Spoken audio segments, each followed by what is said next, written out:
Basic chemistry हम लोग पहले पढ़ेंगे।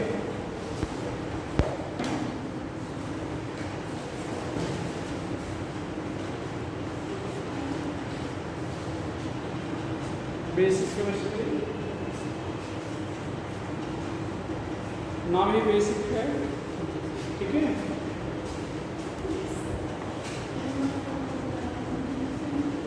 आप लोग एटॉमिक नंबर और एटॉमिक मास को मालूम ही होगा। हाँ, एटॉमिक नंबर और एटॉमिक मास सबको मालूम होगा ना जी। यहाँ पर है तो एलिमेंट मतलब एटॉमिक नंबर 1 से लेकर और एटॉमिक नंबर 20 तक किसका है? ये हाइड्रोजन का और ये कैल्शियम का। इतना बेटा आज ही जाके आप एटॉमिक नंबर और एटॉमिक मास दोनों याद कर लेना। बेटर है कभी लिख लो, बेटर है कभी लिख लो, ठीक है। तो यहाँ पर आप लिख रहे हैं एलिमेंट, नाम तो जानते हैं इसे, एटॉमिक नंबर और क्या है एटॉमिक मास।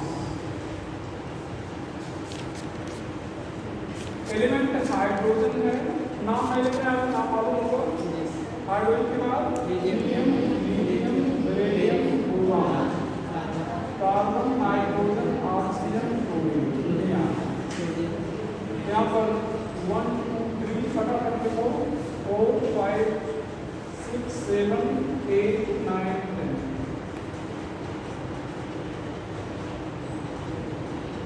यहाँ पर भैया 1.008 कितना 4 7 9 11, वैसे 10.8 होगा लेकिन 11 मानेंगे। 12 14 ये 16 हो जाएगा, 19 और कितना हो जाएगा 20। फटाफट लिखते रहो, याद है तब भी लिखो, ये नहीं कि है तो वो छोटी चीज लिखा रहा है, जिसको आप छोटी मान लेते हो वो बात बड़ी हो जाती है।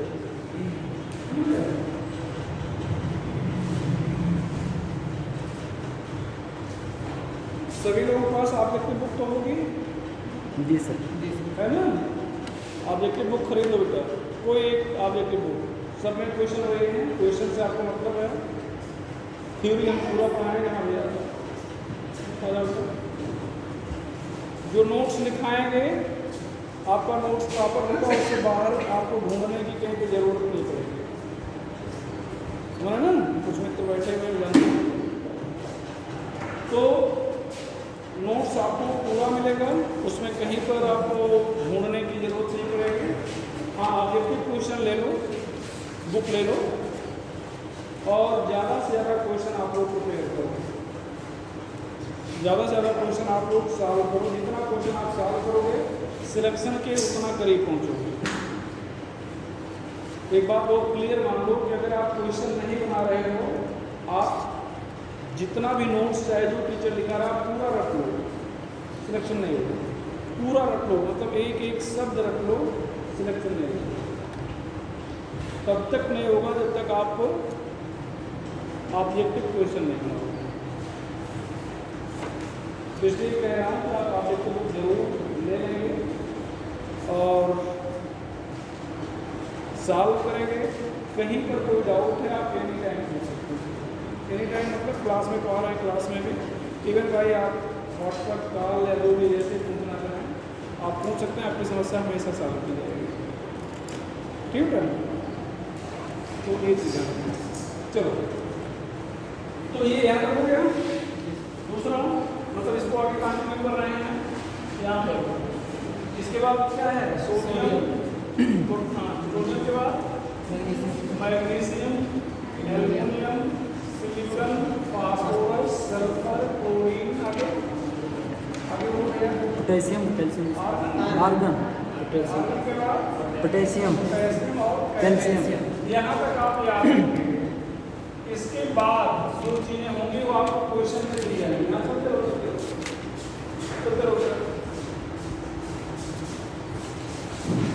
यहाँ पर हम लोग यहाँ पर 11, 12, 13, 14, 15, 16, 17, 18, 19, 20 यहाँ पर कितना बेटा है 23,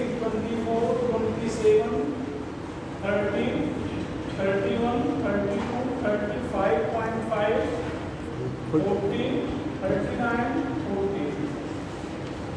ये याद कर लेना। और ये भी ध्यान रखिएगा कि हमारा हर अगला लेक्चर पिछले पर रिलेटेड रहेगा। ठीक है, sodium magnesium aluminium silicon phosphorus sulphur chlorine argon calcium और मैग्नीशियम। बेटा जी सर। हाँ आ दो भैया बेटा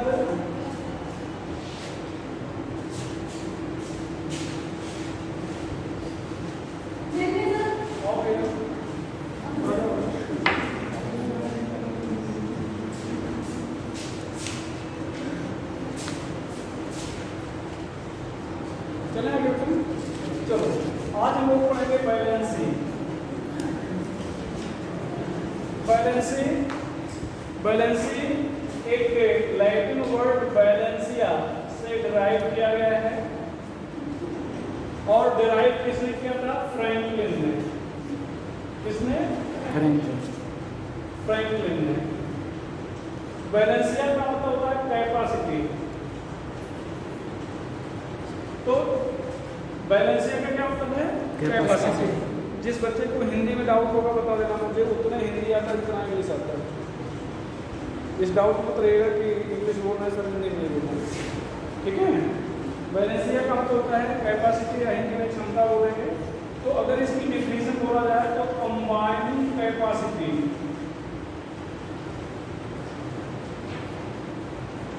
ऑफ एलिमेंट, किसी भी तत्व के जुड़ने की जो क्षमता है उसको हम लोग क्या कहेंगे? बैलेंस। लेकिन इससे बहुत क्लियर नहीं हो रहा है कि डिफिनेशन क्या है या बैलेंसिंग क्या है, तो इसको और क्लियर कर लिया जाए। आर करके लिखेंगे number of electron loss or gain or save. Number of electron loss or gain or save by an element during bond formation.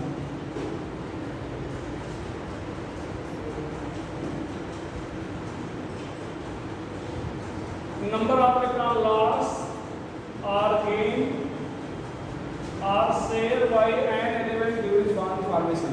मतलब जब कोई भी एलिमेंट बॉन्ड बनाता है तो कितने इलेक्ट्रॉन लॉस करता है, गेन करता है या शेयर करता है, वही उसकी क्या कहलाती है?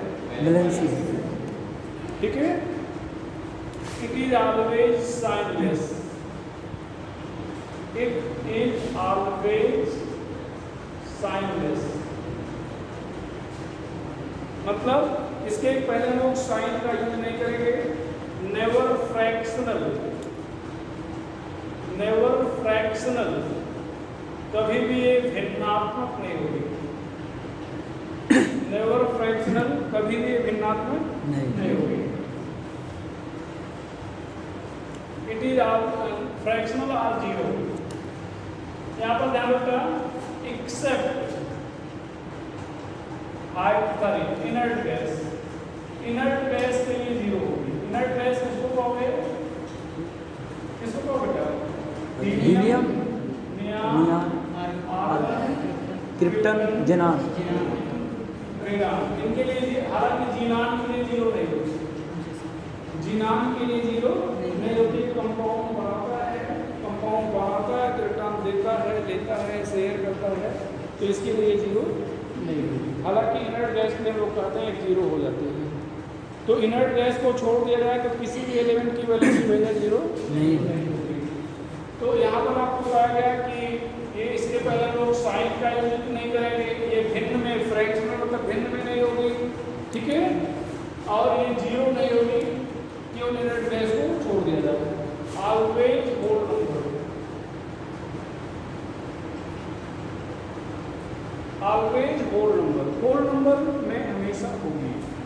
जब कोई भी एलिमेंट किसी को इलेक्ट्रॉन देगा तो आधा इलेक्ट्रॉन नहीं देगा, एक देगा, दो देगा, चार देगा, ठीक है। तो इसलिए ऑलवेज होल नंबर। यहाँ पर ध्यान रखना, maximum valency of element equal to n। n क्या है? Number of electron in outer most shell. यहाँ पर एक्सेप्शन भी है, एक्सेप्शन है नाइट्रोजन, ऑक्सीजन, फ्लोरीन। नाइट्रोजन के लिए 3, ऑक्सीजन के लिए 2, फ्लोरीन के लिए 1। ध्यान दीजिए बेटा, एक बार एमपीपीएमसी में पूछा, एमपीपीएमसी में 36 गढ़ जब अलग अलग होते थे कि what is valency of nitrogen in N2O5, 4 in N2O5, 4 in N2O5।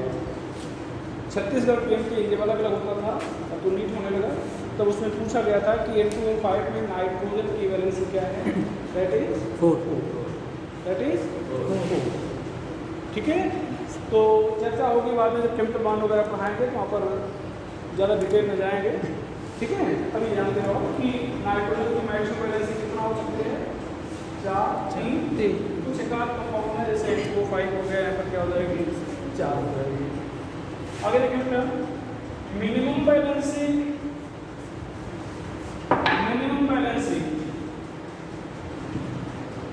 Of element कितना term? 8 minus n, but n should be greater than 4। n should be greater than 4। Minimum valency किसी भी एलिमेंट की मिनिमम बैलेंसी कितना होगी? 8 से घटा दो जितने इलेक्ट्रॉन हैं। अभी क्यों घटाएंगे, अभी इस पर चर्चा करेंगे। हाँ, यहाँ पर ध्यान देना, but n should be greater than 4। मतलब ये फार्मूला तभी एप्लीकेबल होगा ऊपर वाला जब n की वैल्यू क्या होगी? 4 या उससे, मतलब 4 से ज़्यादा। If n is greater मतलब equal to or less than 4, n is equal to or less than 4, तो भैया कितना हो जाएगा? वही मिनिमम है। Then minimum and maximum valency equal to n। अगर n की वैल्यू 4 या उससे कम है तो वही मिनिमम बैलेंसी होगी और वही क्या होगी? Maximum valency. चलो अब समझा जाए थोड़ा सा, बेटा इसको पूरा लिख लिया हो, लिखो फिर थोड़ा समझा जाए।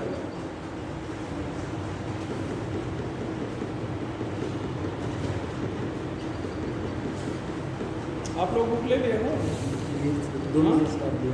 पीवाई की पिछले साल थी वाला दे दी। तो इससे क्या होगा? इसमें ये क्या है? क्वेश्चन है। इसमें ये क्या फिजिक्स वाला क्या क्या? जी सर, यहाँ से मैं ठीक है, एक ही चैप्टर आप कहीं से ले लो, बुक ले लो, किसी की बुक हो, फिजिक्स वाला की हो, किसी मॉड्यूल मतलब कोई भी मॉड्यूल्स हो, ठीक है, कोई किताब हो, सब क्वेश्चन एक दूसरे की कॉपी किए हुए हैं। ऐसा नहीं कि यहाँ पर कुछ अलग मिलेगा कहीं कुछ और, सब वही कॉपी है, समझ रहे ना? और जैसे आप लोग को पीछे से पढ़े बेटा तो ज़्यादा से ज़्यादा क्वेश्चन बनाओ, जितना क्वेश्चन बनाओगे उतना सिलेक्शन के करीब पहुँचोगे ना भैया। और जैसा हमने बताया कि हम लोग आपके साथ हमेशा रहेंगे, आप जब भी क्वेश्चन पूछोगे मना नहीं किया जाएगा बताने से। जी ठीक है, बताया निश्चित रूप से जाएगा। और जितने लंबा अनुभव है पढ़ाने का वो ये बताता है कि जो बच्चे क्वेश्चन करते हैं वो कैसे सिलेक्शन होता है। ठीक है, तो यहाँ पे देखो, अब हम लोग बेटा भी इसको लिख दिया होगा, चलो समझा जाए इसको। बैलेंसिंग का मतलब है कि कंबाइनिंग कैपेसिटी जैसा बताया, कंबाइन कैसे करेंगे? इलेक्ट्रॉन देकर, लेकर या शेयर करके। तो जब कोई भी एलिमेंट जुड़ते हैं तो सामान्य तौर पर वो अपना ऑक्टेट, सामान्य तौर पर वो अपना ऑक्टेट कंप्लीट करना चाहते हैं। तो जो मिनिमम बैलेंसी है उसको आप कॉमन बैलेंसी भी कह सकते हो। जो मिनिमम मतलब मिनिमम रिक्वायरमेंट, तो मिनिमम रिक्वायरमेंट क्या होगा? ऑक्टेट कंप्लीट करना। मिनिमम रिक्वायरमेंट क्या होगा? ऑक्टेट कंप्लीट करना होगा। तो मिनिमम बैलेंसिंग को आप क्या कर सकते हो? क्या कर सकते हो? मिनिमम बैलेंसिंग को कॉमन बैलेंसिंग कह सकते हो। जैसे नाइट्रोजन ले लिया जाए तो नाइट्रोजन के फास्फोरस पहले ले लें, फास्फोरस ले लें। तो फास्फोरस के पास कुल कितने इलेक्ट्रॉन हैं? 15। अभी एटॉमिक नंबर इसीलिए लिखे थे, एटॉमिक नंबर इसीलिए लिखे थे। एटॉमिक नंबर को किससे रिप्रेजेंट करते हैं? जेड से। एटॉमिक नंबर को किससे? जेड से। और जेड बराबर होता है ई बराबर पी। मतलब जो एटॉमिक नंबर है उसको जेड से रिप्रेजेंट करेंगे और जितना जेड होगा उसके पास उतने ही इलेक्ट्रॉन होंगे, उतने ही। तो इसका एटॉमिक नंबर 15 है, इसका मतलब इसके पास 15 इलेक्ट्रॉन हैं। इलेक्ट्रॉनिक डिस्ट्रीब्यूशन करेंगे तो यहाँ पर 2, 8, यहाँ पर 5। अब यहाँ पर बेटा मिनिमम बैलेंसिंग की बात किया जाए तो इसको आप तक कंप्लीट करने के लिए कितने इलेक्ट्रॉन की जरूरत है? 3। तो 8 से 5 घटा दो, 8 से 5 घटा दो तो कितना आ जाएगा? 3। तो मिनिमम बैलेंसिंग कितना हो जाएगी? 3। ठीक है, कॉमन बैलेंसिंग। अच्छा, मैक्सिमम बैलेंसिंग कहा जाए तो कितना हो जाएगा? 5। आउटर मोशन में कितने इलेक्ट्रॉन हैं? आउटर मोशन में जितने इलेक्ट्रॉन हैं वही उसकी क्या हो जाएगी? Maximum balancing. ठीक है, मतलब इसके पास 5 इलेक्ट्रॉन है। अगर आपको सामान्य तौर पर 3 ही इलेक्ट्रॉन देगा या शेयर करेगा जिससे इसका आउटपुट पूरा हो जाएगा। लेकिन अगर ज़रूरत पड़ ही गई आपको तो इसके पास कुल 5 इलेक्ट्रॉन है ना, तो 5 इलेक्ट्रॉन शेयर कर सकता है। कौन शेयर करेंगे या कौन शेयर नहीं करेंगे ये भी जान लो। जिसके पास 2 सेल से ज़्यादा होगी, जिसके पास 2 सेल से ज़्यादा होगी, मतलब ये पहली सेल है और ये क्या है? दूसरी सेल। 2 सेल से ज़्यादा है ना, इसका मतलब वो अपने बैलेंसिंग को मतलब आर्टेक को एक्सीड कर सकता है। मतलब आउटर मोशन में 8 से ज़्यादा इलेक्ट्रॉन रख सकता है। तो अब जैसे यहाँ पर ध्यान दो, फास्फोरस के पास 5 इलेक्ट्रॉन है। अब यहाँ पर 5 इलेक्ट्रॉन आप यहाँ पर शेयर करने की बात करोगे और फास्फोरस से पूछो कि आपके पास कितने इलेक्ट्रॉन हैं, तो अब तो गिनाएगा हमारे पास 10 इलेक्ट्रॉन है ना, और हम लोग जानते हैं आर्टेक कंप्लीट करना है तो 10 इलेक्ट्रॉन कैसे रखेगा? तो ये जान लो जिसके आउटर मोशन में कितने सेल, सर जिसके पास 2 सेल से ज़्यादा है उसके पास आउटर मोशन में 8 से ज़्यादा इलेक्ट्रॉन हो सकते हैं। मतलब सीधे कहा जाए तो अपना आर्टेक एक्सपेंड कर सकते हैं। अच्छा, इसी परिवार का नाइट्रोजन भी देखो, इसी परिवार का क्या है? नाइट्रोजन। ये 7 और इसके पास कितने इलेक्ट्रॉन? 2 और 5। तो यहाँ पर अगर मिनिमम बैलेंसिंग पूछा जाए तो कितना? 8 - 5 बराबर कितना होगा? 3। मैक्सिमम बैलेंसिंग पूछा जाए तो ये 5 नहीं होगी। क्यों? क्योंकि इसके पास 2 ही सेल है। इसके पास क्या है? 2 ही सेल। तो जिसके पास 2 सेल है उसके पास केवल एक बैलेंसिंग होगी, चाहे मिनिमम कह लो, चाहे मैक्सिमम कह लो, चाहे कॉमन कह लो, वो 2 बैलेंसिंग शो नहीं करेगा। बात सुना ना? जिस किसी भी एलिमेंट के पास 2 सेल है उसके पास बैलेंसिंग केवल एक ही होगी। तो नाइट्रोजन के पास एक ही बैलेंसिंग होगी, एक से ज़्यादा बैलेंसिंग नहीं होगी, और वो एक बैलेंसिंग क्या है? 3। इसी तरह से ऑक्सीजन, यहाँ पर ध्यान दो, ऑक्सीजन यहाँ पर ध्यान देता के पास एटॉमिक नंबर कितना है? 8। यहाँ पर 2 और 6। आपके कंप्लीट करने के लिए कितने इलेक्ट्रॉन की जरूरत है? 2। तो इसकी बैलेंसिंग कितना हो जाएगी? 2। कितना हो जाएगी? 2। सेल कितने हैं? 2। इसलिए ये अपनी बैलेंसिंग वेरिएबल नहीं रख सकता, मतलब इसकी बैलेंसिंग बदल नहीं सकती, ये 2 ही होगी। बैलेंसिंग क्या होगी? 2 ही। इसी परिवार का सल्फर है। सल्फर में देखो यहाँ पर कितना है? 16, यहाँ पर 2, 8 है, 2, 8 और यहाँ पर क्या हो गया? 6। तो यहाँ पर भैया मिनिमम मैक्सिमम बैलेंस कितना हो जाएगा? 6। और मिनिमम बैलेंस क्या हो जाएगा? 2। तो मैक्सिमम 6 क्यों बोलते हैं? आप एक्सपेंड कर सकते 2 से 3 से। तो जिसके पास 2 सेल से ज़्यादा है उसके बैलेंसिंग क्या होगी? वेरिएबल होगी। वेरिएबल का मतलब मिनिमम और मैक्सिमम, हम लोग उसी के लिए बात करेंगे। जिसके पास 2 सेल या उससे कम है उसकी बैलेंसिंग वेरिएबल नहीं होगी, उसके लिए हम लोग मिनिमम और मैक्सिमम बैलेंसिंग की बात न करके उसके लिए कॉमन बैलेंसिंग की बात करेंगे। उसके लिए कौन सी बैलेंसिंग की बात करेंगे? बात क्लियर हुई यहाँ पर? तो मिनिमम मैक्सिमम किसके लिए करेंगे? जिसके पास 2 सेल से ज़्यादा है या एटॉमिक नंबर 10 से ज़्यादा, ऐसे कह लो। एटॉमिक नंबर 10 से ज़्यादा है, उसके लिए हम लोग मिनिमम मैक्सिमम की बात कर सकते हैं, ठीक है। और अगर 2 सेल्स या उससे कम है तो मिनिमम और मैक्सिमम नहीं करेंगे, हम लोग क्या करेंगे, कॉमन। क्या करेंगे, कॉमन। बात क्लियर हुई भैया? बात क्लियर हुई या नहीं? जी सर। बोरान, अब इसी तरह से देखो, बोरान है, बोरान के पास कुल कितने एटॉम है, 5, 2 और 3, तो मैक्सिमम वैलेंसी 3, मिनिमम वैलेंसी 3, मतलब एक ही वैलेंसी है, चाहे मैक्सिमम को चाहे मिनिमम को चाहे कॉमन को, चाहे मैक्सिमम को चाहे मिनिमम को चाहे कॉमन को, वैलेंसी 3 ही है। क्यों? क्योंकि उसके पास 2 ही सेल है, तो ज़्यादा से ज़्यादा आप तक कंप्लीट करने का प्रयास करेगा, ठीक है, उससे ज़्यादा कर ही नहीं सकता। तो जिसके पास 2 सेल हैं उसके पास केवल हम लोग ये मिनिमम मैक्सिमम करके क्या कहें, कॉमन वैलेंस है। 2 से ज़्यादा सेल है तब मिनिमम और मैक्सिमम की चर्चा करेंगे। मिनिमम का मतलब 8 - n और मैक्सिमम का मतलब कोई प्रॉब्लम आता है? आगे चला भैया, बिठा दें? चलो अब हम लोग थोड़ा सा बैलेंसिंग का कॉन्सेप्ट सीखें, थोड़ा जल्दी में सब लिखते रहना है क्योंकि टाइम बहुत ज़्यादा नहीं मिलता है, ठीक है। तो ये चीज़ें हैं, आगे बढ़ते हैं। अब ध्यान देना, एक अभी बैलेंसिंग में और आगे बढ़ाएंगे, लेकिन एक वर्ड चर्चा करेंगे, सेंट्रल एटम। एक वर्ड पे चर्चा करेंगे, सेंट्रल एटम। तो सेंट्रल एटम किसे कहेंगे बेटा? एटम मतलब हिंदी में केंद्रीय परमाणु, atom which is minimum in number,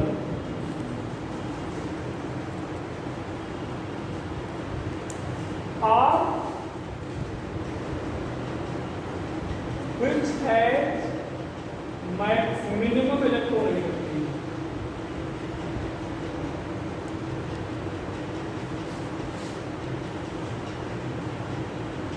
Atom which is minimum in number or which has minimum electronegativity, ऐसा एटम जिसकी संख्या सबसे कम हो या जिसकी इलेक्ट्रोनेगेटिविटी मतलब विद्युत ऋणात्मकता सबसे कम हो, उसको आप केंद्रीय परमाणु कहेंगे, एक्सेप्ट हाइड्रोजन।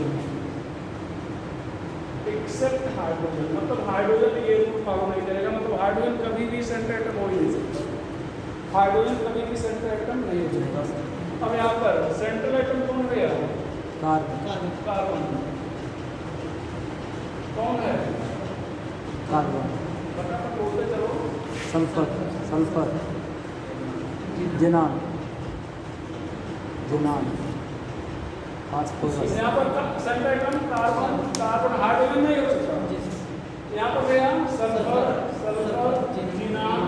यहाँ पर जिनान और ऑक्सीजन दोनों की संख्या बराबर है, तो इस दशा में हम लोग देखेंगे कि इलेक्ट्रोनेगेटिविटी किसकी कम है, किसकी विद्युत ऋणात्मकता कम है, तो कम किसकी है? जिनान। यहाँ पर फास्फोरस सेंट्रल एटम हो जाएगा। अच्छा, फिर से हम लोग ये अचानक सेंट्रल एटम पे क्यों आ गए, इस पर चर्चा करेंगे। इसलिए आ गए कि अभी तक जो बैलेंसी आपको पढ़ा रहे थे बेटा, वो किसी एलिमेंट की पढ़ा रहे थे। जैसे कोई एलिमेंट दे दिया जाए, फास्फोरस दे दिया गया, सल्फर दे दिया गया, नाइट्रोजन दे दिया गया, पूछा जाए कि इसकी बैलेंसी क्या है, तो फिर उस रूल से बताओगे जैसा पीछे पढ़ाए थे। लेकिन अगर किसी एलिमेंट की किसी कंपाउंड में वैलेंसी पूछा जाए, जैसे आपसे कह रहा है कि यहाँ पर सल्फर की वैलेंसी बताओ, यहाँ पर सल्फर की वैलेंसी बताओ, तो जो रूल पीछे बताया गया उसके अकॉर्डिंग नहीं बताना है। इसलिए किसी कंपाउंड में ज़्यादातर सेंट्रल एटम की पूछा जाता है, इसलिए हमने पहले कहा दिया सेंट्रल एटम है क्या, पहचानना बता दिया। अब इसके बाद सेंट्रल एटम की वैलेंसी कैसे निकालेंगे इस पर चर्चा हो जाए। मिटा दें भैया? जी। चलो, तो सेंट्रल एटम पहचान लोगे भैया? जी सर। वो भैया जी सर, पहचान लेंगे ना सेंट्रल एटम। चलो, अब यहाँ पर भैया पहला point, valency of central atom in compound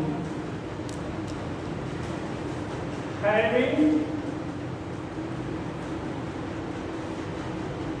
only monovalent atom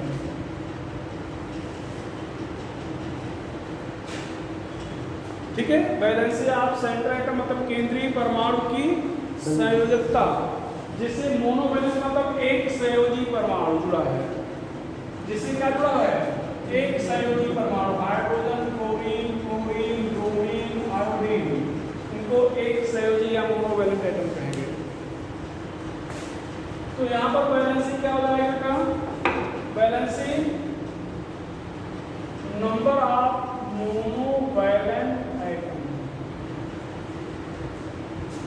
valency किसके बराबर हो जाएगी था, नंबर ऑफ मोनोवैलेंट एटम, मतलब मोनोवैलेंट एटम कितने हैं ये देखा जाएगा, जितने होंगे वही वैलेंसी हो जाएगी। यहाँ पर ध्यान रखना CH4 में वैलेंसी कितना, 4, CHCl3 में 4, कार्बन की वैलेंसी, SF4 में सल्फर की 4, SF6 में सल्फर की 6, PCl5 में फास्फोरस की 5। ऐसे समझो, कॉन्सेप्ट को समझना रखना नहीं है। जैसे सल्फर की वैलेंसी यहाँ पर कितना है, 4 है। क्यों, अच्छा क्यों है, क्योंकि 4 मोनोवैलेंट एटम जुड़े हैं।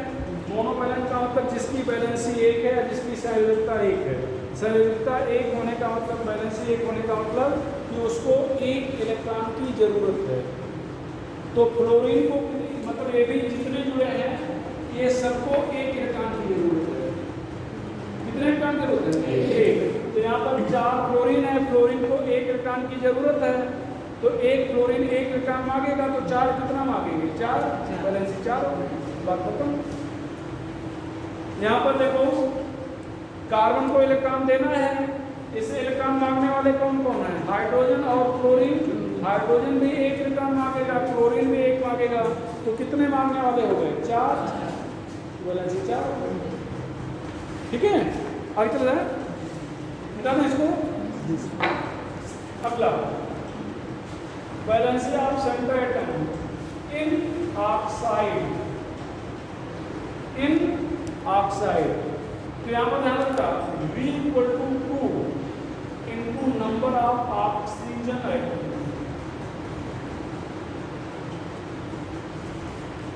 Number of atom to which oxygen is attached.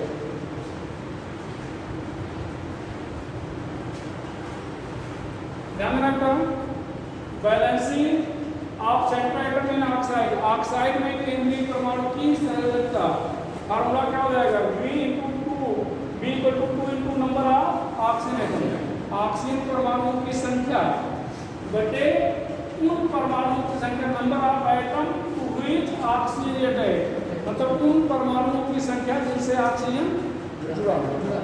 अब ध्यान दो, फार्मूला आपके सामने है और आपको बताना है कैलकुलेट करके, समझा देगा।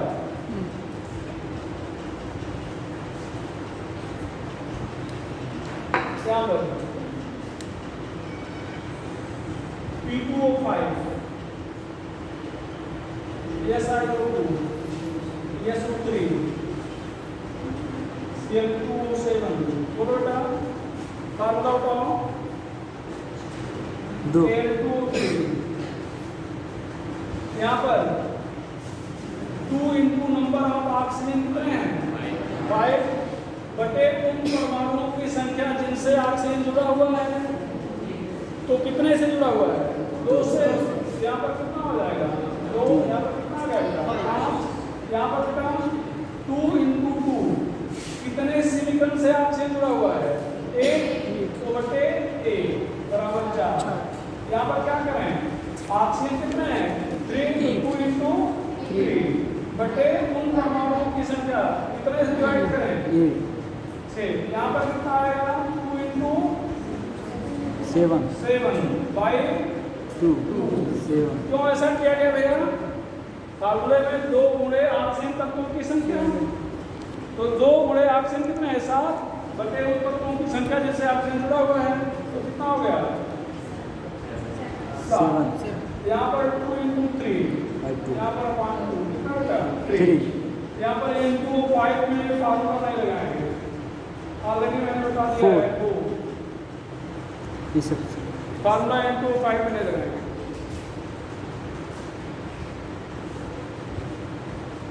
अच्छा, अब आप बताओगे हमें कि इसको फार्मूला मिटाना है। तो फार्मूला आप रखना नहीं है, फार्मूला आपको समझना है, आप बनाए हो तो देखो कैसे। इधर देखो ऑक्सीजन के आसपास कुल कितने इलेक्ट्रॉन हैं? 8, 2 और 6। कितने इलेक्ट्रॉन चाहिए इसको आपने पूरा करने के लिए? 2।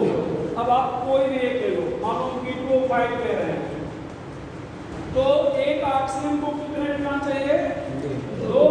और ऑक्सीजन है कितने? 5। तो 2 ऑक्सीजन को कितने चाहिए? 10। ये तो इलेक्ट्रॉन कितने चाहिए? 10। और 10 इलेक्ट्रॉन मिलेगा कितने फास्फोरस से? 2। मतलब 2 फास्फोरस दे रहे हैं कितना इलेक्ट्रॉन? 10। तो एक फास्फोरस कितना इलेक्ट्रॉन देगा? 2 × 5/2। वही फार्मूला देखो, वही फार्मूला यहाँ पर बनाए हो। 2 क्यों 2 से मल्टीप्लाई किया? ऑक्सीजन को 2 इलेक्ट्रॉन चाहिए और जितने ऑक्सीजन हैं तो 5 थे, 5 × 2 कर दिया। और देने वाले कितने थे? तो देने वाला कितना था? यहाँ पर बताओ, बता दें इसको। यहाँ पे बताएंगे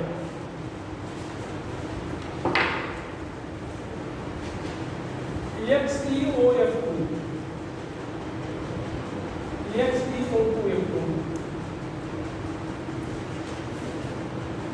XeO2 में वैलेंसी क्या होगी?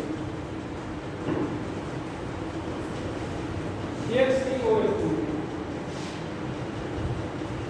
कौन पाएगा? बताओ। XeO2 में वैलेंसी क्या होगी?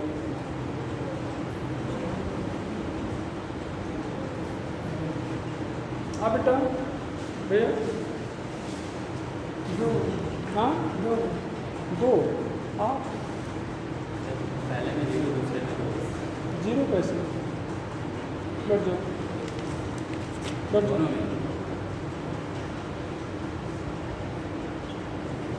अब पहले दूसरे में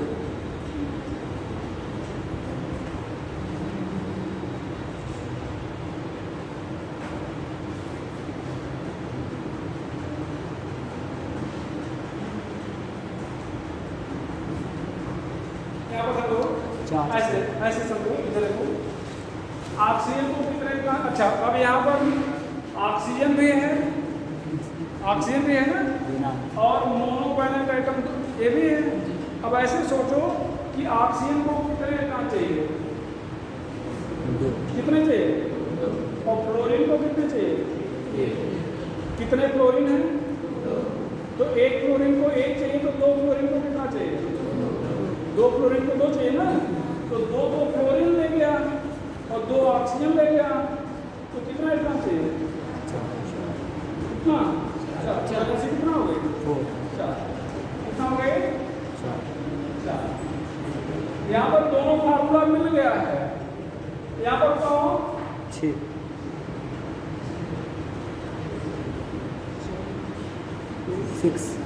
कितना? 6। एक ऑक्सीजन को कितना चाहिए? 2। तो 2 को कितना चाहिए? 4। और फ्लोरीन को 2, तो 4 और 2 6। देने वाला 1 है ना, तो बैलेंस यहाँ पर कितना होगा? 6। मतलब अगर दोनों को मिला दिया जाए तो निकाल लोगे? जी। दोनों कॉन्सेप्ट मिला दिया जाए तो फार्म बैलेंस निकाल लोगे ना भैया? चलो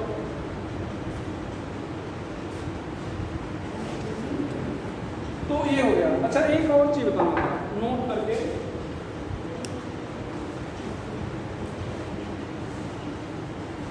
above formula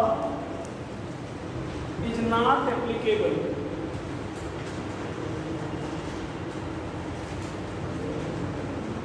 for above formula is not applicable for peroxide, जैसे H2O2 हो गया, Na2O2 हो गया, BaO2 हो गया, सुपर ऑक्साइड,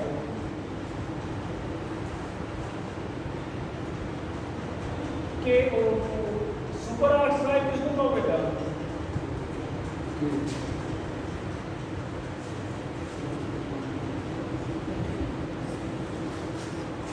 जिसमें कैसी ऑक्सीजन ज़्यादा हो और सनलाइट कम हो। हालांकि हर जगह पे लागू नहीं होगा, ठीक है, लेकिन ज़्यादातर बस एक चीज़ ही सुपर ऑक्साइड है। और मिक्स ऑक्साइड, मिक्स ऑक्साइड 3 मिलते हैं, तीनों हम दिखा दे रहे हैं, Fe3O4। मिक्स ऑक्साइड कैसे पहचानोगे? फार्मूला लगा दो, बैलेंसी अगर फ्रैक्शनल आ जाए समझ लो मिक्स ऑक्साइड है। जैसे ये पी ओ यहाँ पर क्या फार्मूला लगाओगे? जो 8/3 8/3 फ्रैक्शनल आ गया ना, आना नहीं चाहिए। नहीं आना चाहिए। इसका मतलब क्या है? मिक्स। तो यहाँ पर क्या करेंगे? ये फिर वो ये गलत है। तो यहाँ पर क्या लिखोगे? किसका मिक्सचर है? ये FeO और ये Fe2O3। अब यहाँ पर बैलेंस क्या होगी? 2। यहाँ पर बैलेंस 3। ध्यान देना, ऐसे क्वेश्चन पूछा जाता है कि ये Fe3O4 में आयरन की वैलेंसी है, ऐसे दिया रहेगा, आप लिखते हो आयरन की वैलेंसी है 2, 3, 8/3, 2 और 3। 2 और 3 डी। कौन सा डी? हाँ, तो आयरन की वैलेंसी क्या होगी? 2 और 3, ठीक है। तो ये एक आपका मिक्स ऑक्साइड हो गया। दूसरा बेटा फिर हम लोग Mn3O4, यहाँ पर क्या हो जाएगा? MnO, यहाँ पर क्या हो जाएगा? Mn2O3। यहाँ पर बैलेंस कितना? 2 3 यहाँ पर बैलेंस कितना? 3। यहाँ पर Pb3O4, Pb3O4 को आप क्या करते हो? रेड लेड और सिंदूर, रेड लेड और सिंदूर। ये दूसरी तरह से पूछेगा, PbO और PbO2। तो यहाँ पर बैलेंस कितनी होगी बेटा? 2। इस 2 को हटा दो, इस 2 से कोई मतलब नहीं है। और यहाँ पर बैलेंस कितनी होगी? 4। जिस बच्चे को डाउट होगा बैलेंस में बता देगा।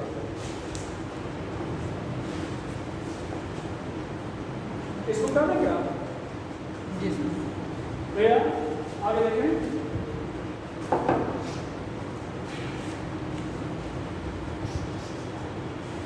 बैलेंसी ऑफ आयन,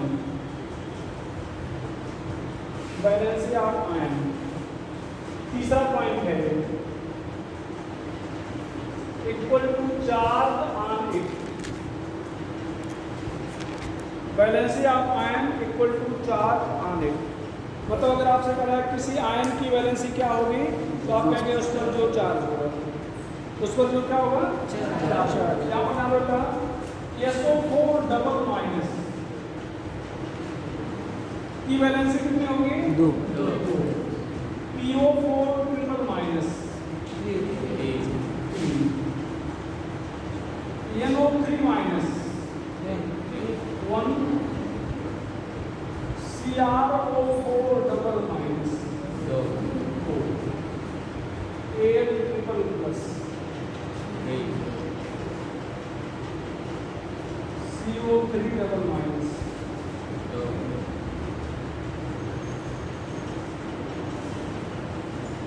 इसका नाम क्या है? हाँ, क्या नाम है? सल्फेट। सल्फेट नहीं कहेंगे, सल्फेट आयन कहेंगे। जिस पर भी चार्ज लगा है, नाम लेने के बाद आयन बोलना जरूरी है। जी सर। क्या नाम है इसका?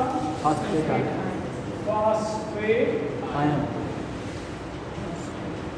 Ion, nitrate ion. Nitrate ion, ion, chromate, chromate ion. Aluminium ion. Ion. अब इसको क्या करोगे? कार्बोनेट,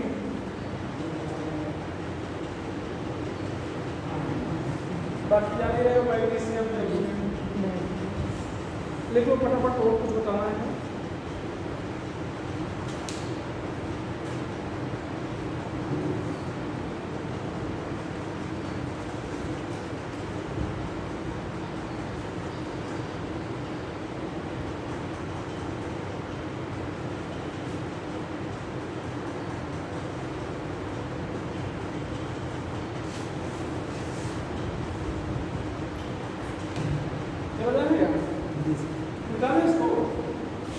मिटा दे रहे हैं? अच्छा, एक चीज हम इस चैप्टर का नाम ही बेसिक है, कुछ चीजें बताना पड़ेगा सब बेसिक। ये सल्फेट आयन है, सल्फेट, यहाँ पर ध्यान दो, सल्फाइड और सल्फाइड आयन का फार्मूला लिखना है।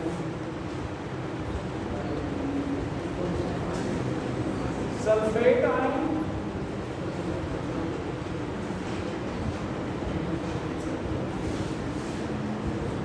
तो सल्फेट आयन का फार्मूला तो मालूम ही है, क्या है? SO4 double minus sulphide ion, SO3 minus. हाँ, SO3 minus, SO3 double minus. अब ध्यान देना बेटा, इधर समझिए, यहाँ पर क्या बोला गया? ए, और यहाँ पर क्या बोला गया? आई। एट में ऑक्सीजन ज्यादा और आइट में ऑक्सीजन कम। मोर ऑक्सीजन, यहाँ पर वन लेस ऑक्सीजन, आप चाहे तो हिंदी में लिख सकते हो, ठीक है? यहाँ पर ऑक्सीजन ज्यादा होगा और यहाँ पर एक ऑक्सीजन कम होगा। जरूरी है आप इंग्लिश में लिखो, जिसने समझ पाओ उसको बता दे रहे हैं, बता दे, ठीक है? जहाँ पर ऑक्सीजन ज्यादा होगा उसको क्या कहोगे? ए, और ऑक्सीजन कम है तो आई, सल्फाइड, ठीक है? नाइट्रेट है, देखो हमने बता दिया, अभी देखो ये नाइट्रेट है, जरूर नहीं सब चीज लिखो, नाइट्रेट, तो नाइट्राइट क्या हो जाएगा? NO2 माइनस, एक ऑक्सीजन कम कर दो, तो ये क्या हो गया? नाइट्रेट, और ये क्या हो जाएगा? नाइट्राइट। और ध्यान दो, ये IDE, IDE में ऑक्सीजन नहीं होगा, IDE में ऑक्सीजन नहीं होगा। ID कहाँ पे आएगा? ये ID single atom has negative charge. अगर सिंगल एटम पर नेगेटिव चार्ज है तो उसके नाम के अंत में क्या आएगा? क्लोराइड। ध्यान रखना, Cl माइनस, क्लोराइड। आयन कहना पड़ेगा क्लोराइड। S double minus. अब सल्फर है ना, तो सल्फाइड, मतलब ना Br माइनस, ब्रोमाइड। आयन आप अपने आप लोग लोगे, बात समझ में? तो एट, आइट और आइड में डिफरेंस है। अगर अकेले एटम पर नेगेटिव चार्ज है तो अंत में क्या आएगा? IDE, IDE। ऑक्सीजन वाले कंपाउंड पे, मतलब जिसमें एक से ज़्यादा आइटम है और ऑक्सीजन भी है, ऑक्सीजन की संख्या ज़्यादा है तब एक, ऑक्सीजन की संख्या कम है तो आइट। बात क्लियर? तो अच्छा, अब ध्यान देना बेटा, जैसे यहाँ पर ध्यान दो, यहाँ पर Na मतलब NaBr है, यहाँ पर मान लो हमने NaBr लिख दिया, तो अब ये आयनिक कंपाउंड है, तोड़ोगे तो प्लस ये क्या हो जाएगा? माइनस, इसका नाम सोडियम और इसका नाम क्या है? Bromide, sodium bromide. उसी तरह से यहाँ पर यहाँ पर क्या लिख दिया? Na2SO4 लिख दिया, सोडियम सल्फाइड, Na2SO3 लिख दिया, सोडियम सल्फाइड। तो अगर ये दिखेगा तो आपको सल्फाइड नहीं बोलना है, जिसके साथ है उसका नाम लेके तब सल्फाइड बोलो, जिसके साथ है उसका नाम लेके तब सल्फेट बोलो, मतलब एट बोलो, ठीक है? मिटाना इसको, इधर मिटाना है। अच्छा, बता ही रहे हैं तो थोड़ा सा और बता रहे हैं, ध्यान दो। इक और अस होता है, इक और अस।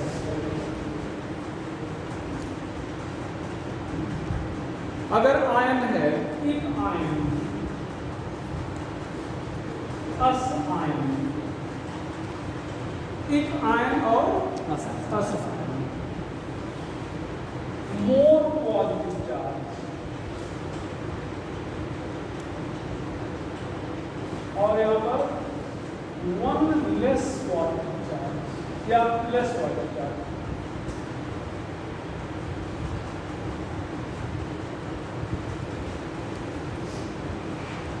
जगह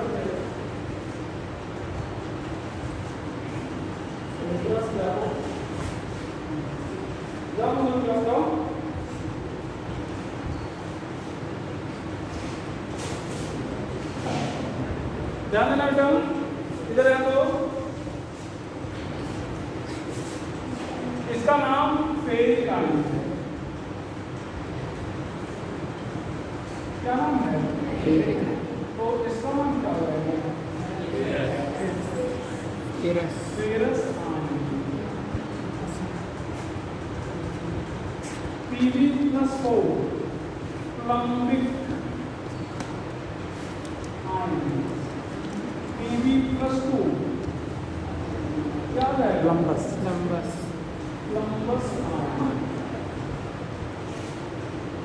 बात है ना? तो अगर अच्छा आप ध्यान देना, यहाँ पर जैसे FeCl3 है, इसका नाम क्या रखोगे? Ferric chloride. और FeCl2 है फेरस क्लोराइड। Ferrous chloride. ये हो जाएगा फेरिक क्लोराइड, फेरस क्लोराइड। ठीक है, ये चीज जानते रहो। तो अगर आयन पर मतलब इसे आयन का नाम लिखें कि आयन कहाँ पर होगा जहाँ पर चार्ज ज्यादा होगा पॉजिटिव चार्ज, और ऐसा आयन कहाँ पर होगा जहाँ पर पॉजिटिव चार्ज कम से कम।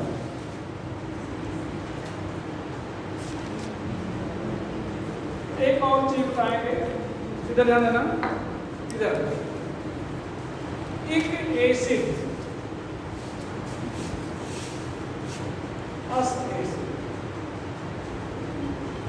more oxygen, one less oxygen.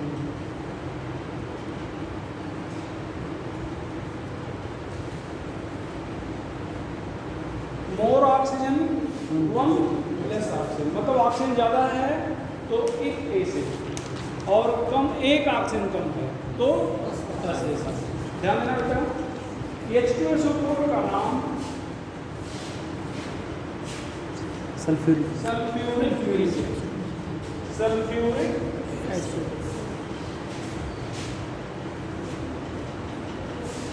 Acid. H2SO3 का नाम सल्फ्यूरस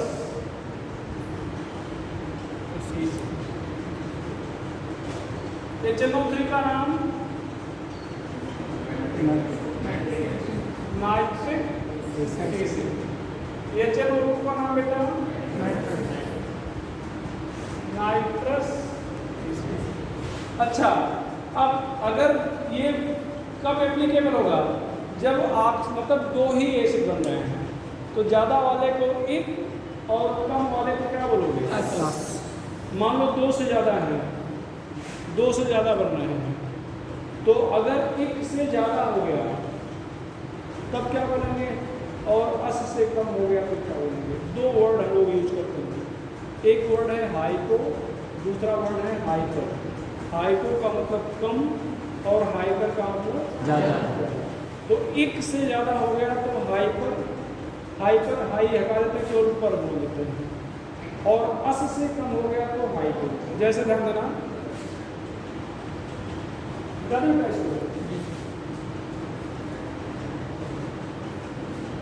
देखिएगा बेटा, यहाँ पर हम नाम एक का बता दे रहे हैं, H3PO4, इसका नाम है फास्फोरिक एसिड।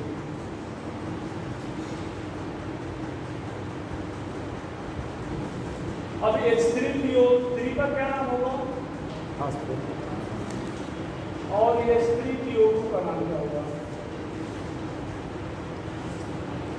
Phosphorus acid.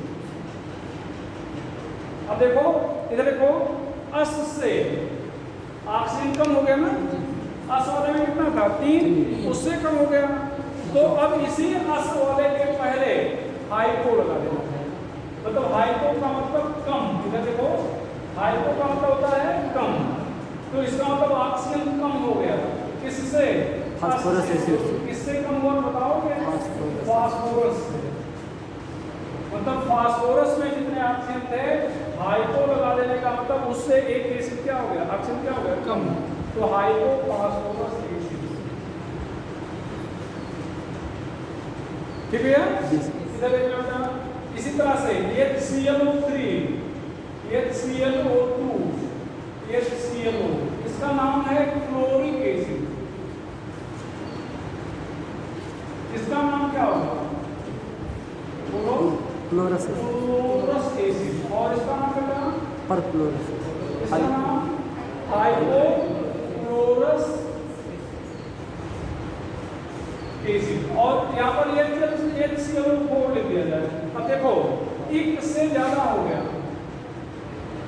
एक से ज्यादा हो गया, तो यहाँ पर क्या? हाइपर नहीं, ऊपर। पर हाइपर में मतलब ऊपर वाले में, हाइपर वाले में हाई नहीं बोलते, केवल ऊपर बोलते हैं। तो यहाँ पर ध्यान दो, परक्लोरिक एसिड। हाई काट दिए, क्लोरिक। पर क्लोरिक एसिड। हाइपर होता ना, हाइपर का मतलब अधिक होता है, तो यहाँ पर हाई नहीं लेते, केवल पर क्लोरिक एसिड। और आपको बता दें जितने भी एसिड ज्ञात हैं सबसे स्ट्रांग एसिड है। एक बार ये लीक में आया हुआ है 2014-15 के आसपास, स्ट्रांगेस्ट नॉन एसिड।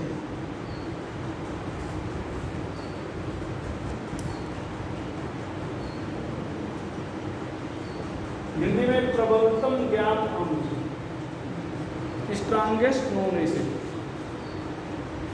तो अगर आपसे कहा जाए कि स्ट्रांगेस्ट नॉन एसिड क्या है, परक्लोरिक, तो आप क्या करोगे? Perchloric acid. मतलब जितने भी अम्ल अगर आपको ज्ञात है पूछा जाए उसमें सबसे अधिक एसिड। प्रबलता किसकी होती है, तो आप कहोगे परक्लोरिक एसिड। ठीक है? ये हुआ। इधर क्या है? Yes sir. तो ध्यान देना, आपको वैलेंसी पढ़ा रहे थे, उसमें 3 पॉइंट पढ़ाए थे। एक सेंटर एटम की वैलेंसी जब उससे केवल मोनोवैलेंट एटम जुड़ा है, दूसरा सेंटर एटम की वैलेंसी जब उससे ऑक्सीजन जुड़ा है मतलब ऑक्साइड के केस में, और तीसरा किसी आयन की वैलेंसी। चौथा एक और जो चौथा पॉइंट पढ़ाने चलना है, इसकी जरूरत आगे भी पड़ती रहेगी।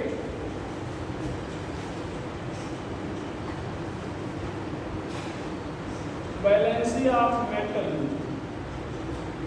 बाई वोलाटाइल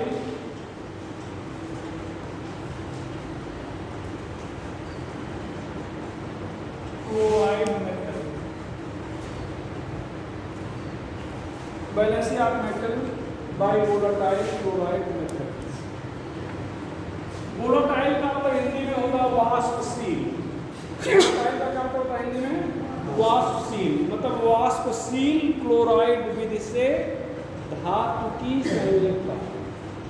वाष्पशील क्लोराइड विधि से धातु की संयोजकता।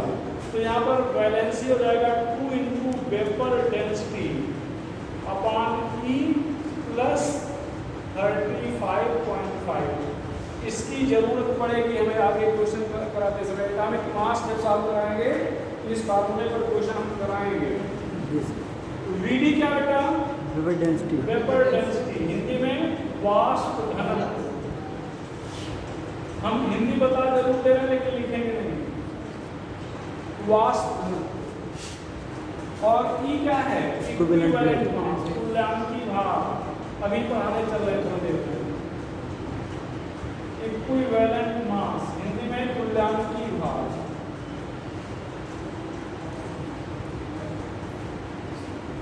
वेपर डेंसिटी हम आज नहीं लिखा रहे हैं, मॉलिक्यूलर मास पढ़ाएंगे तो वहाँ पर लिखाएंगे वेपर डेंसिटी क्या है। ठीक है? वहाँ पर फिर वेपर डेंसिटी आएगा। बेटा दें इसको। एक क्वेश्चन लिखो।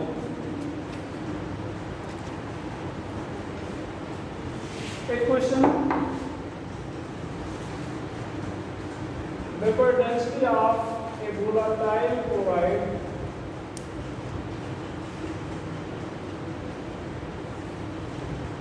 is 39.5 if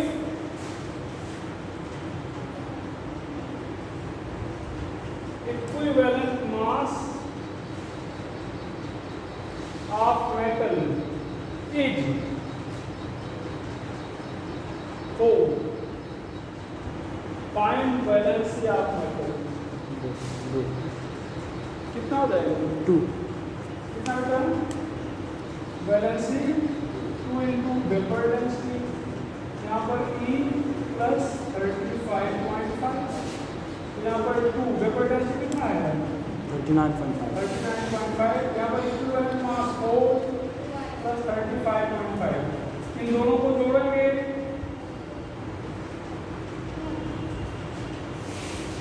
यहाँ पर आंसर कितना आ गया 2 अगला क्वेश्चन हम लिख नहीं रहे हैं केवल डाटा दे रहे हैं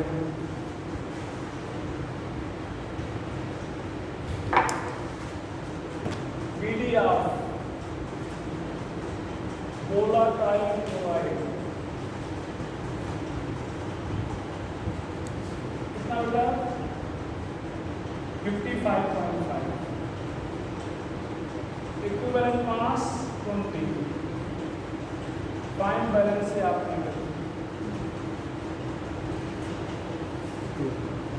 फाइन बैलेंस से आप मेटल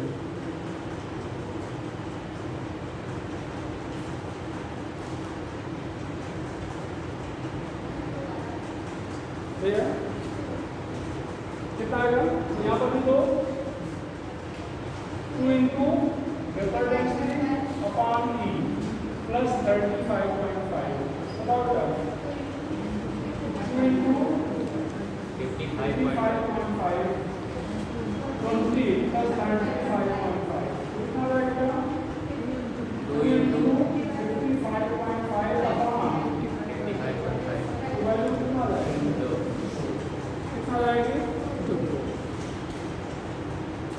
आगे चला जाए दिस याद है इसको तो याद रखिएगा फार्मूला आगे जब एटॉमिक मास पढ़ाने लगेंगे इस फार्मूले की जरूरत पड़ेगी तो हम लोग बैलेंसी पढ़ रहे थे और बैलेंसी पढ़ लिया गया अब थोड़ा सा और आगे बढ़ेंगे बेटा कंपाउंड फॉर्मेशन अगली हेडिंग है अपनी compound formation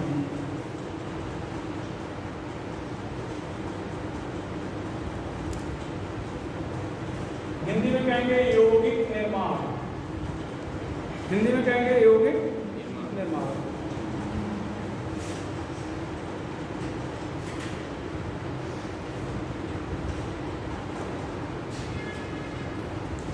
form by cross multiplication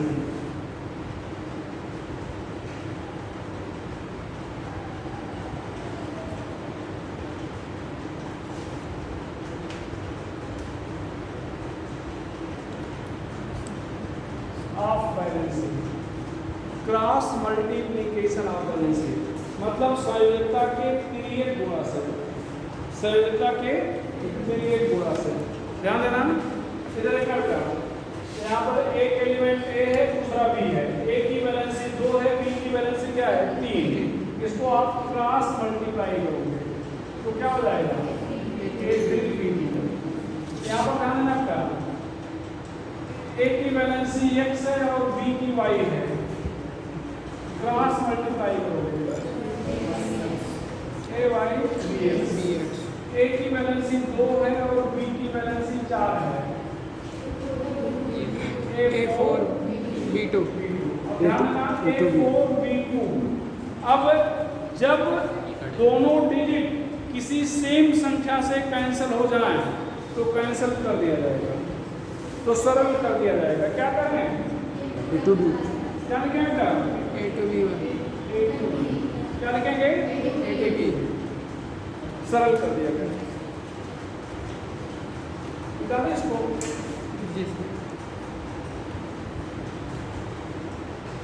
एक क्वेश्चन आपसे पूछा जा सकता है देखें क्वेश्चन है कि formula of A metallic chloride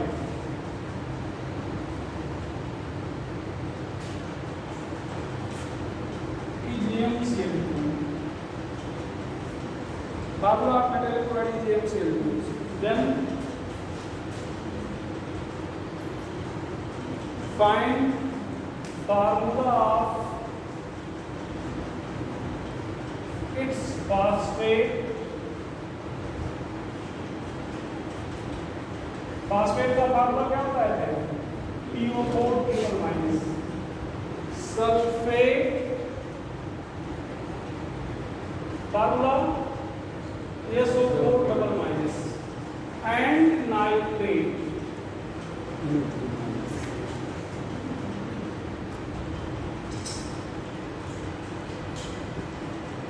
NO3 minus phosphate sulphate and nitrate phosphate sulphate and nitrate देखना बेटा यहाँ पर। अच्छा MCl2 में मेटल की वैलेंसी कितना है? Double plus valency of metal in MCl2 कितना है? 2। भाई अभी बता गया जितने Cl जुड़ेंगे पहला फार्मूला आप ध्यान दो कि number of monovalent atom attach, तो जितने H जुड़ेंगे जितने F जुड़ेंगे जितने Cl Br I जुड़ेंगे वही तो वैलेंसी होगी। तो कितना जुड़ा है? 2। तो वैलेंसी कितना आ जाएगी? 2। अच्छा ऐसे नहीं समझ पा रहे हो तो ध्यान दो MCl2 है तो जब MCl2 बना होगा तो ये 2 कहाँ से आया होगा? M से। और यहाँ पर 1 है तो 1 कहाँ से आया होगा? Cl से। जैसे यहाँ पर बना रहे हो यहाँ पर Y है ना तो Y कहाँ होगा? थोड़ी देर पहले B के पास, इसमें तो B की वैलेंसी Y है और A की वैलेंसी क्या है? जबकि लिखा B के बाद में गया तो ये। अच्छा अब ध्यान दो फास्फेट यहाँ पर फार्मूला बना है M2PO4 मतलब चार्ज कितना है? 3। देखो चार्ज कितना है? 3। तो चार्ज से मतलब मैं आपको वैल्यू से मतलब है क्रॉस मल्टीप्लाई करोगे तो यहाँ पर क्या आएगा? यहाँ पर क्या आएगा? M3PO4 ये फास्फेट है। सल्फेट का वर्ग सल्फेट MSO4 यहाँ पर M2 SO4 होल ट्वाइस है तो ध्यान दो 2 यहाँ पे आ जाएगा और ये 2 यहाँ पर M4 का वर्ग SO4 MSO4 नाइट्रेट MnO3 का होल ट्वाइस M2 यहाँ पर है NO3 -1 है तो यहाँ पर क्या करें? 1 यहाँ का 2 यहाँ पर MnO3 का होल ट्वाइस।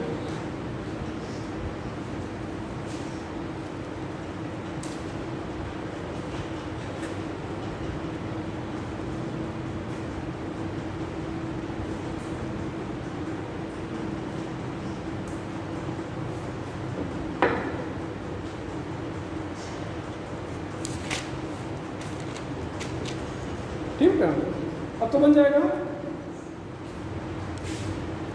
ये सब बेसिक चीजें हैं जो हमें पढ़ते समय जरूरत पड़ती है, मतलब हमें आना चाहिए, कई बार नहीं आती तो आगे की चीजें फिर जो इस पर आधारित होती हैं सॉल्व नहीं कर पाते हैं, इसलिए एकदम बेसिक चीजें हम आपको बता रहे हैं।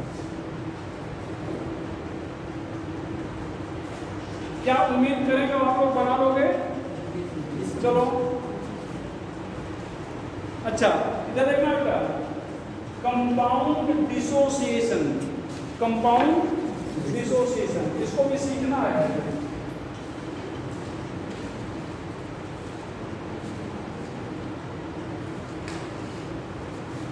कंपाउंड डिसोसिएशन यहाँ कुछ लिखाना नहीं है, बस सिखाना है।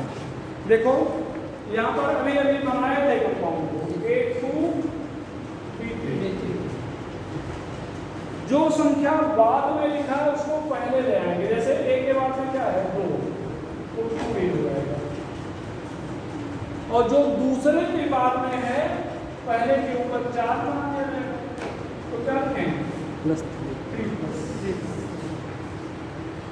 यहाँ पर 3 पहले आ जाएगा और यहाँ पर क्या रहेगा 2 यहाँ पर 4 बन जाएगा।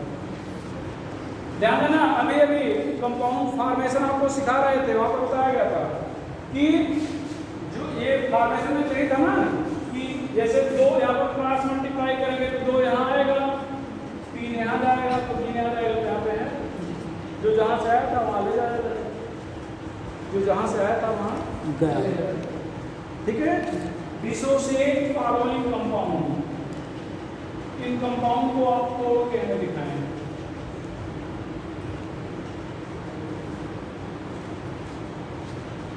Dissociate following compound AXBY, NaCl,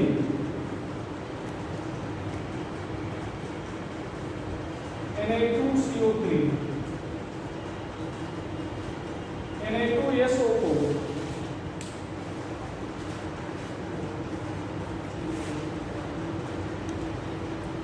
Na2SO4,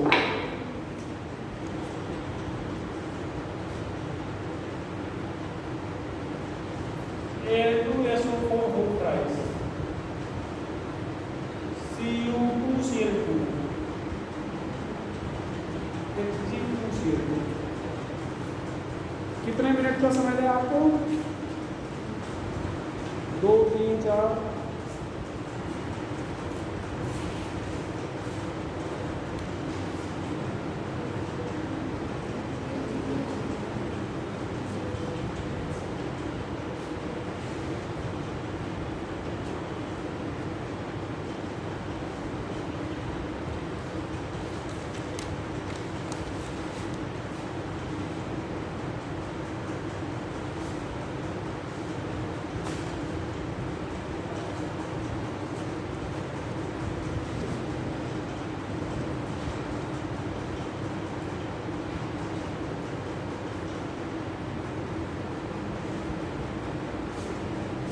जो तो थोड़ा हम देखें।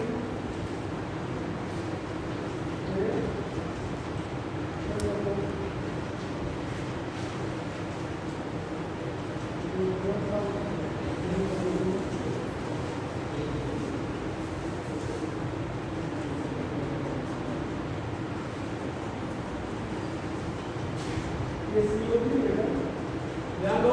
तीसरा वाला है Na2CO3 HCl3 है।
चलो देखें, लास्ट वाला तो खैर लगभग लोग गलत नहीं कर रहे हैं, उसको बताना भी एक्सेप्शनल केस है।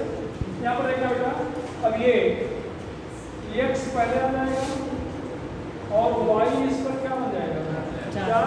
भाई x पहले आ जाएगा, y को यहाँ पर जाएगा, अब y यहाँ पर आ जाएगा, देखो y भी, और x यहाँ पर क्या बन जाएगा, माइनस। यहाँ पर ध्यान दो कितने मार्क्स सही था सबका। चलो यहाँ पर NaCl, यहाँ पर Na के बाद में कुछ नहीं तो पहले कुछ नहीं लाएंगे, यहाँ पर भी कुछ नहीं तो एक है, यहाँ पर कोई दिक्कत नहीं, ये CO3 है बेटा। और एक चीज ध्यान दो, कुछ लोग क्या किया है, ये CO3 पूरा एक ग्रुप है, तो यहाँ पर सोडियम के बाद में क्या है, 2, तो सोडियम के पहले लाएगा। देखो इधर सब लोग ध्यान से, CO3 के बाद में कुछ नहीं, मतलब ये ऐसा नहीं कुछ लोग क्या किए 3 यहाँ पे लाए, नहीं 3 यहाँ पे नहीं आएगा, CO3 हमेशा एक साथ रहेगा, हटेगा नहीं वो। तो इसका मतलब CO3 के बाद में क्या है, 1 है। अब CO3 के बाद में 1 है तो पहले 1 लिखा नहीं जाता, यहाँ पर क्या है 2, यहाँ पर क्या जाएगा 2 माइनस, यहाँ पर भैया सोडियम के बाद में क्या है 2, तो ये 1, यहाँ पर SO4, ये ग्रुप SO4 पूरा एक ग्रुप है, अभी नाम लिखा है नहीं सबका, तो ध्यान देना बेटा, SO4 के बाद में 1 है तो 1 प्लस, SO4 के बाद में कुछ नहीं है, पहले कुछ नहीं आएगा, और सोडियम के बाद में 2 है, यहाँ पर क्या आएगा 2 माइनस। यहाँ पर देखो एल्युमिनियम के बाद में 2, तो एल्युमिनियम 2, यहाँ पर 3, अब 3 इसके पहले आ जाएगा, और 2 यहाँ पर क्या बन जाएगा माइनस 4, ठीक है। यहाँ पर अब ये ध्यान दो एक्सेप्शनल है, इसको 1 मानेंगे। ध्यान दो आपको बताया गया था अगर दोनों डिजिट किसी सेम संख्या से कैंसिल हो जाए तो कर दिया जाएगा, और नहीं किया गया है इसका मतलब कुछ अलग है, एक्सेप्शन है। और इसको 1 मानेंगे, मतलब Cu2 के बाद 1 है, मतलब पूरे Cu2 को 1 मानेंगे, और Cl के बाद में 2 है, यहाँ पर 2, यहाँ पर Cl के बाद में 2 है तो पहले आ जाएगा, और ये 2 यहाँ पे मिल जाएगा, इस पूरे समूह को क्या मानना है 1। इसी तरह से Hg2Cl2 में भी सेम है। यहाँ पर ये अब आप सोचोगे हम जानेंगे कैसे, तो जी एक्सेप्शनल केस को लिखा दे रहा है ना आपको, ठीक है। तो यहाँ पर क्या जाएगा 2Cl-। अब ध्यान दो समझो कैसे, ये ध्यान दो, ये ऐसा स्ट्रक्चर है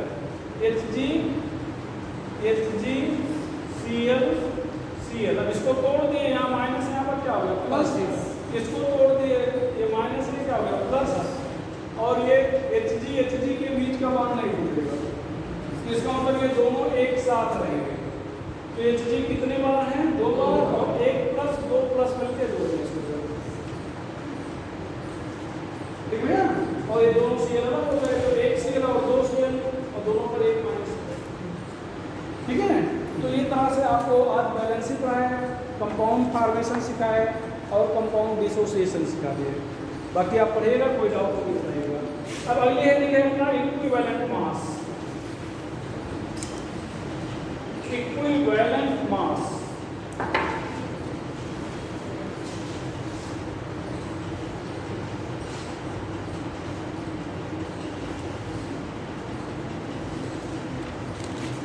अब ध्यान देंगे, इक्विवेलेंट मास कहीं पर आपके बुक में अलग से मेंशन नहीं है। अगर आप सोचें कहीं पर अलग से लिखा गया होगा, हम पढ़ेंगे नहीं, केवल एप्लीकेशन है इसका। आप फिजिक्स पढ़ेंगे तो फैराडे लॉ पढ़ेंगे, वहाँ पर ज़रूरत पड़ेगी। केमिस्ट्री में तो हर जगह ज़रूरत पड़ती रहती है, लेकिन अलग जैसे आप NCERT पढ़ते हैं वहाँ पर कहीं पर दिया नहीं गया है, ठीक है। तो जो ज़रूरत है उसको पढ़ना पड़ेगा। तो देखा जाए इक्विवेलेंट मास क्या है, तो एक वर्ड है इक्विवेलेंट। इक्विवेलेंट को हिंदी में तुल्य बोलेंगे, क्या बोलेंगे हिंदी में तुल्य, बराबर। अच्छा, इक्विवेलेंट का मतलब बराबर नहीं। मान लो आप मार्केट गए और एक पेन परचेज करना चाह रहे हो, क्या परचेज करना चाह रहे हो पेन परचेज करना चाह रहे हो।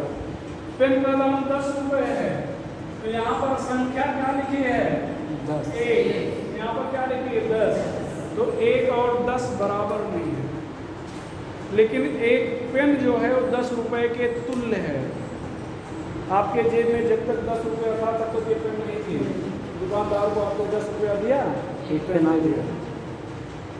तो दोनों बराबर नहीं है, दोनों एक दूसरे के इक्विवेलेंट हैं, तुल्य हैं। चलो समझा गया।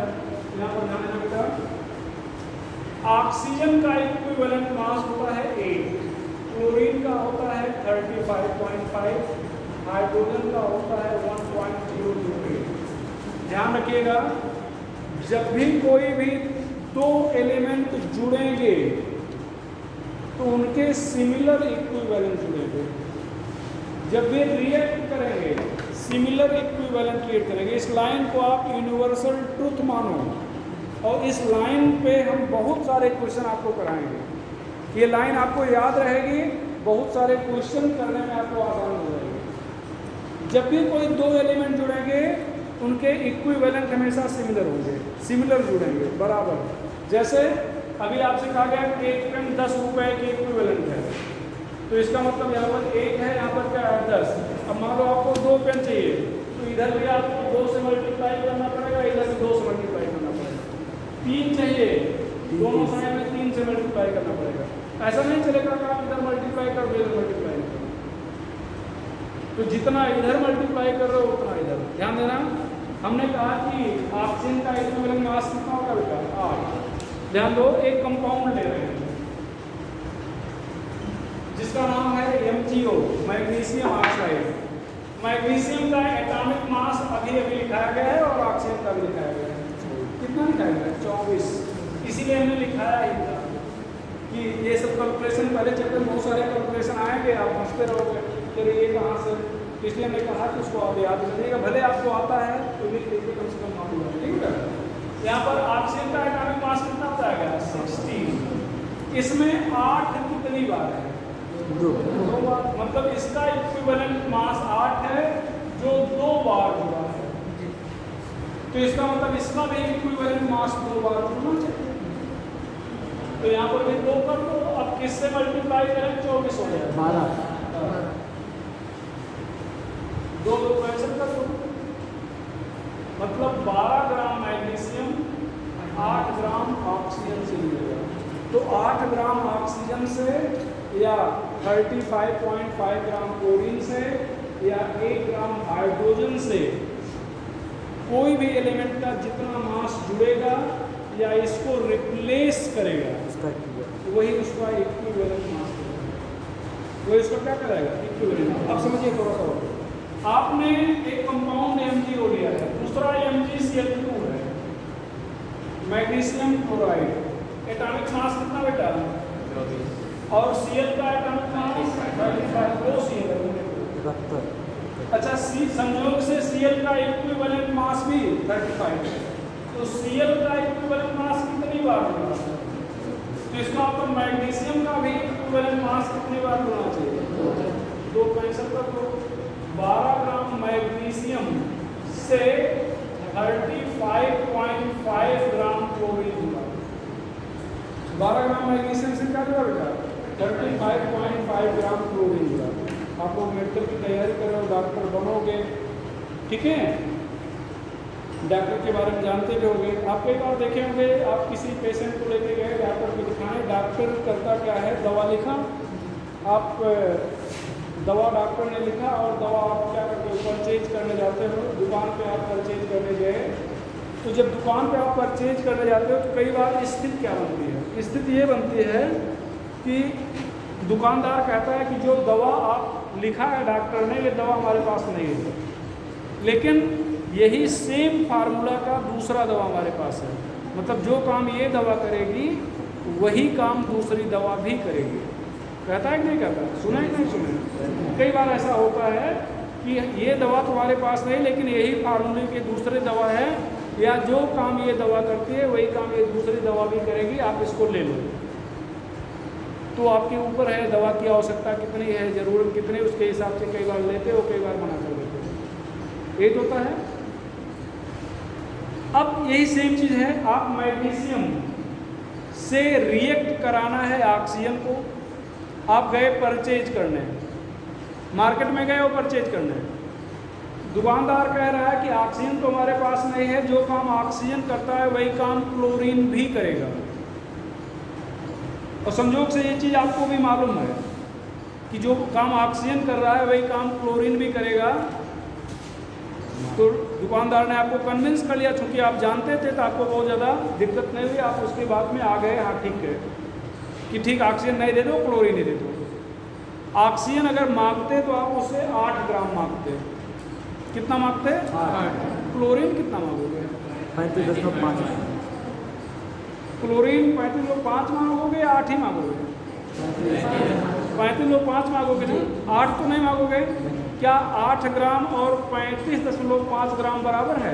नहीं, दोनों एक दूसरे के इक्विवेलेंट हैं, तुल्य हैं। दोनों एक दूसरे के क्या हैं? इक्विवेलेंट हैं, दोनों एक दूसरे के तुल्य हैं, बराबर नहीं। वही चीज़ मैंने शुरुआत में कहा कि इक्विवेलेंट का मतलब आप बराबर नहीं मान लीजिएगा, ठीक है। तो तुल्य का मतलब ये हुआ, या इक्विवेलेंट का मतलब ये हुआ कि एक के प्लेस पर दूसरा अगर हमें रखना है तो हम कितना रख सकते हैं, जितना रख सकते हैं वो इक्विवेलेंट है। जैसे मैंने कहा एक पेन की जगह पे आपको 10 रुपये रखना होगा, तो दोनों एक दूसरे के बराबर नहीं हैं, दोनों एक दूसरे के इक्विवेलेंट हैं। बात क्लियर हुई? अब यहाँ पर ध्यान में बेटा फार्मूला बनाना है। ये फार्मूला, ये जो आपने निकाला है फार्मूला ये है, ध्यान दो। यहाँ पर 24 ग्राम ऑक्सीजन से या 16 ग्राम ऑक्सीजन से कितना मैग्नीशियम जुड़ा है? 24। तो 16 से जुड़ा 24, 1 से जुड़ेगा कितना? 24/16। तो 8 से जुड़ेगा कितना?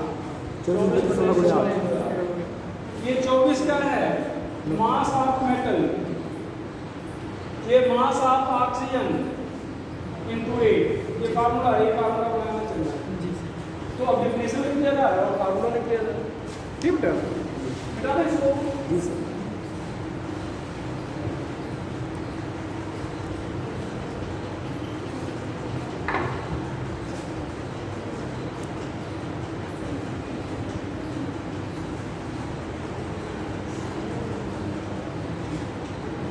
Part of substance by mass that can combine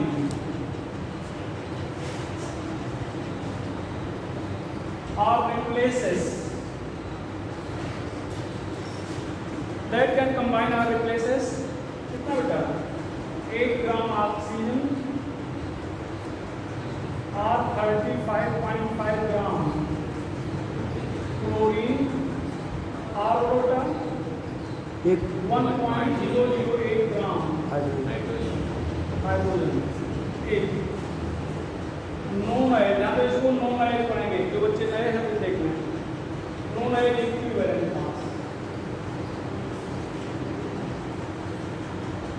क्या पढ़ेंगे? Equivalent mass, non ion equivalent mass. अब फार्मूला सर आ गए हैं। अब नेक्स्ट डे मतलब शुरू करते हैं, एक मास को पूरा पढ़ाएंगे। तो जो आपको पढ़ा दिया गया है उसको आप पूरा रिवाइज कर लीजिएगा, ठीक है। आप लोग सीखना है, जैसा हमने बताया कि जो चीज़ आप पढ़ के जा रहे हैं उसको रिवाइज करके जरूर आइएगा और क्वेश्चन जरूर बनाइएगा, ठीक है। तो भी आपका पहला लेक्चर है और हम लोग क्लास सेट कर लेंगे तो चलता रहेगा आप लोगों का तीनों सब्जेक्ट रेगुलर वे में। जैसे केमिस्ट्री में काफ़ी लंबा गैप हुआ तो ऐसा गैप नहीं होगा, कंटिन्यू तीनों की सेट चलती रहेंगी, ठीक है। क्लास हम लोग मिलके डिवाइड करेंगे किस दिन कौन चलेगा, ठीक है। और जरूरत पड़ेगी तो पर डे पे तीनों क्लास भी लगा लिया जाएगा आप लोग, ठीक है ना। हाँ ठीक है, अभी चल रहा 2 ही सब्जेक्ट चल रहा है, मैनेज कर लेते हैं।